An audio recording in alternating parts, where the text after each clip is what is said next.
அதிமுக மற்றும் தாவேகா இடையே கூட்டணி பேச்சுவார்த்தையானது நடைபெற்று இருக்கிறது. அது ஒரு முடிவுக்கு வராத நிலையும் ஏற்பட்டிருக்கிறது. அதனால் அதிமுக பாஜக கூட்டணி உறுதியானது.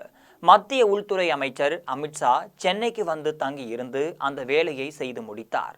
அதன் பிறகு அதிமுகவின் செயற்குழு கூட்டம் சமீபத்தில் சென்னையில் நடைபெற்று இருக்கிறது.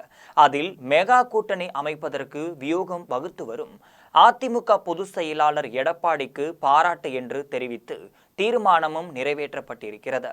மெகா கூட்டணியை அமைப்பதற்கு எடப்பாடியின் வியூகம் என்ன தெரியுமா? விஜய் தலைமையிலான தாவேகாவை எப்படியாவது அதிமுக கூட்டணிக்குள் கொண்டு வர வேண்டும் என்று அவர் நினைக்கிறார். அதோடு பாமகவையும் தேமுதிகவையும் கூட்டணிக்குள் கொண்டு வர வேண்டும் என்பது அவருடைய திட்டமாக இருக்கிறது. அதிமுக தலைமையில் பாஜக, தாவேகா, பாமக, தேமுதிக ஆகிய கட்சிகள் வந்துவிட்டால் அதுதான் மெகா கூட்டணி. எடப்பாடி நினைப்பது போல நடந்துவிட்டால் உண்மையில் அது ஒரு மெகா கூட்டணியாகவே இருக்கும். ஆனால் இந்த கூட்டணிக்குள் பாமகவும் தேமுதிகவும் வருமா என்ற கேள்வி ஒருபுறம் இருக்கிறது. அதைவிட இந்த கூட்டணிக்குள் விஜய் வருவாரா என்பது மிகப்பெரிய கேள்வி. பாஜகவுடன் ஒருபோதும் கூட்டணி கிடையாது என்று எடப்பாடி சொல்லிக் கொண்டிருந்த நேரத்தில் அதிமுக மற்றும் தாவேகா இடையே கூட்டணி பேச்சுவார்த்தையானது தீவிரமாக நடைபெற்று வருகிறது. அதில் அதிமுகவுக்கு இணையான எண்ணிக்கையில் தாவேகாவுக்கு இடங்கள் வேண்டும் என்று விஜய் தரப்பு கேட்டது. அதுபோக துணை முதல்வர் பதவி வேண்டும் என்றும் அவர்கள் வலியுறுத்தினார்கள். இன்றைக்கும் அதே நிலைப்பாட்டில்தான் விஜய் இருக்கிறார். அதாவது தனி போட்டியிட்டால் 234 தொகுதியிலும் நிற்பது, கூட்டணியில் சேர்ந்து போட்டியிட்டால் 80 தொகுதிக்குள் குறையாமல் போட்டியிடுவது என்பதில் விஜய் உறுதியாக இருக்கிறார். ஆனால் விஜய் கேட்கும் தொகுதிகளை தாவேகாவுக்கு அதிமுக அப்படியே கொடுத்து விடுமா என்று கேட்டால் அதற்கு வாய்ப்பு இல்லை. தாவேகாவுக்கு 80 தொகுதிகளை கொடுத்துவிட்டால் பாஜக உள்ளிட்ட மற்ற கூட்டணி கட்சிகளுக்கு பங்கீடு செய்வது போக அதிமுக போட்டியிடுவதற்கு 90 முதல் 100 தொகுதிகள் தான் மிச்சம் இருக்கும். எனவே 80 தொகுதிகள் அளவுக்கு தாவேகாவுக்கு அதிமுக கொடுக்காது. அவ்வளவு தொகுதிகளை கொடுக்கவில்லை என்றால் மெகா கூட்டணிக்கு விஜய் வருவதில் சிக்கல் ஏற்படும். இதுதான் இன்றைய நிலை. இதுபோக கொள்கை ரீதியாக பார்த்தால் பாஜக மீது விஜய் கடுமையான விமர்சனங்களையும் வைத்திருக்கிறார்.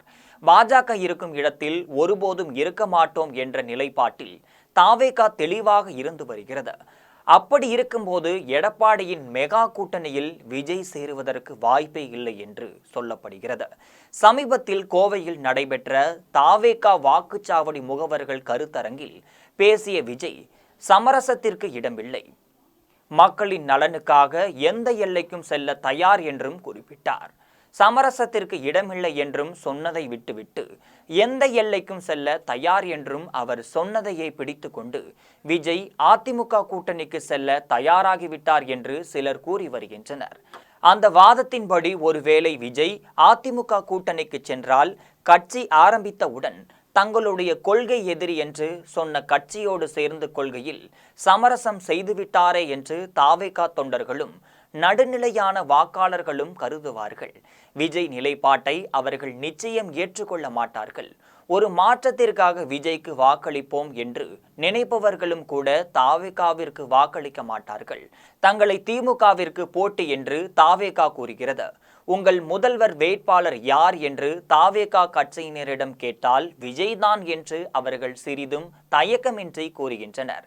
அப்படி இருக்கும்போது அதிமுகவின் மெகா கூட்டணியில் சேர்ந்தால் விஜய் எப்படி முதல்வராக முடியும்? ஆனால் எடப்பாடியை முதல்வராக்க நாம் ஏன் பாடுபட வேண்டும் என்று தாவேகாவினர் நினைக்கின்றார்கள். தங்களுடைய கட்சி தொண்டர்கள் குஷிப்படுத்தவும் அவர்களுக்கு நம்பிக்கையை கொடுப்பதற்கும் தான் மெகா கூட்டணி அமைக்கப் போகிறோம் என்று அதிமுகவினர் பேசி வருகின்றார்கள். கடைசி நேரத்தில் விஜய் வந்து விடுவார் என்று எடப்பாடி நினைக்கிறார். கடைசி நேரத்தில் அவர் எப்படி வருவார்? புதிதாக கட்சி ஆரம்பித்து முதல் முறையாக தேர்தலில் போட்டியிடும் விஜய் தனக்கு எவ்வளவு செல்வாக்கு இருக்கிறது, எவ்வளவு வாக்கு சதவீதம் வரும் என்று பார்க்கத்தானே விரும்புவார். தனக்கு எவ்வளவு செல்வாக்கு என்று தெரிந்தால்தானே எதிர்காலத்தில் அவரால் எல்லா கணக்குகளையும் போட முடியும். இதற்கிடையில் தாவேகா பாமக இடையே கூட்டணி பேச்சுவார்த்தை என்பது நடைபெற்று வருவதாகவும் தகவல் வருகின்றன. தாவேகா பாமக கூட்டணி சேர்ந்தால் வட மாவட்டங்கள், மத்திய மாவட்டங்களில் இந்த கூட்டணி பெரும் தாக்கத்தை ஏற்படுத்தும். குறிப்பாக சுமார் 60 முதல் 70 தொகுதிகளில் திமுகவிற்கு நேரடியாக போட்டியாக இது இருக்கும். அப்போது அதிமுக பாஜக கூட்டணி கூட ஓரங்கட்டப்படும். அதனால்தான் எப்படியாவது தாவேகாவை தங்கள் கூட்டணிக்குள் கொண்டு வந்துவிட வேண்டும் என்று எடப்பாடி நினைத்து வருகிறார். பாஜகவுடன் அதிமுக கூட்டணி சேருவதற்கு முன்பு தாவேகாவுடன் பேச்சுவார்த்தை நடத்தி அது ஒரு முடிவுக்கு வராமல் போய்விட்டது.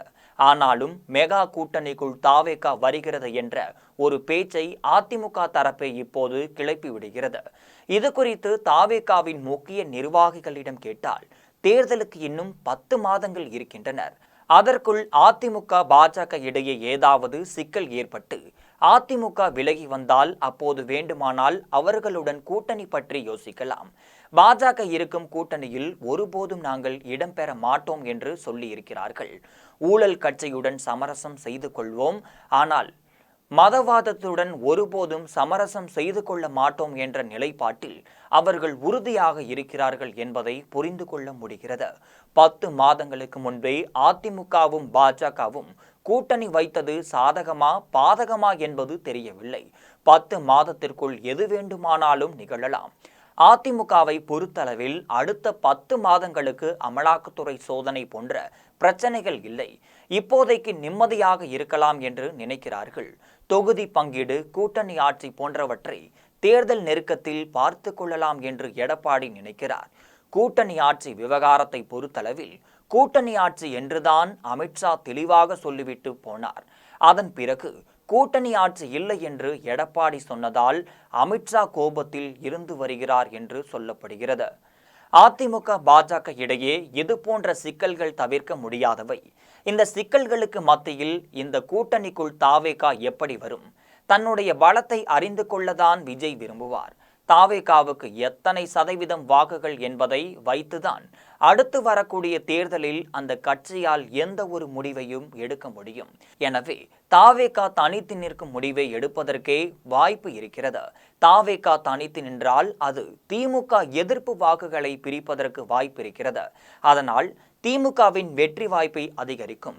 எனவே 2031 தான் விஜய் வலுவாக விளையாடக்கூடிய களமாக இருக்கும் என்று சொல்லப்படுகிறது.